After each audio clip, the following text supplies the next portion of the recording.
Have you ever dated someone where they were an awesome person and everything was going well, but you just couldn't get into their heart? You just couldn't get close to right here. You couldn't have any emotional or intimate moments? You're dealing with a person that has avoidant attachment issues. Let's talk about it. So, as kids, we learn how to attach to people in relationships by how our parents attach to or care for our emotional needs.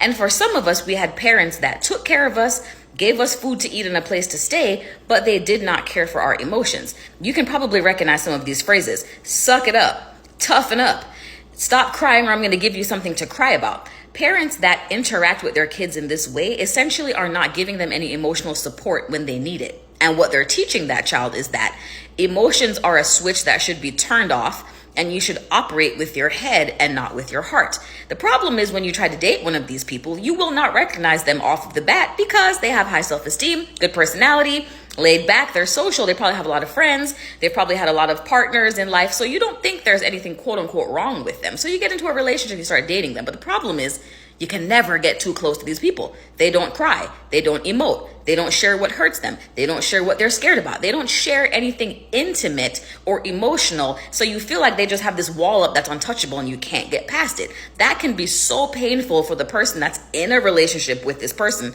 because a relationship cannot flourish unless it gets deep, right? You can keep going with and breath, but you keep doing stuff together and it's fun and they take you out and they buy you stuff and it's nice, but you can never quite get that heart level connection, right?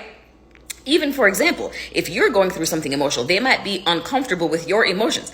You're too emotional. Why are you always crying? You got to figure that out. You got to get out of your emotions and into your bag. Avoidant people love saying that. Get out of your emotions and into your bag. So not only do they stifle their own emotions, they'll stifle yours too.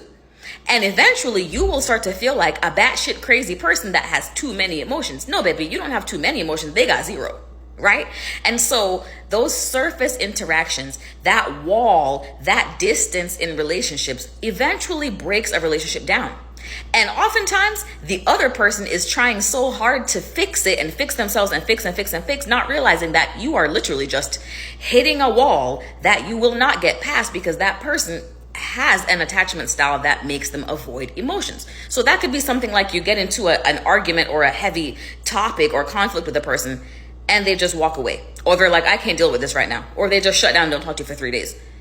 Avoidant, right? Like you have a serious issue. They never want to come to the table. They're always joking around or laughing it off. They never want to get below the surface. You've been together for a long time. You can't move forward in the relationship to a deeper place. Avoidant. Now, you can do one of two things. Leave or express your experience of it and encourage them to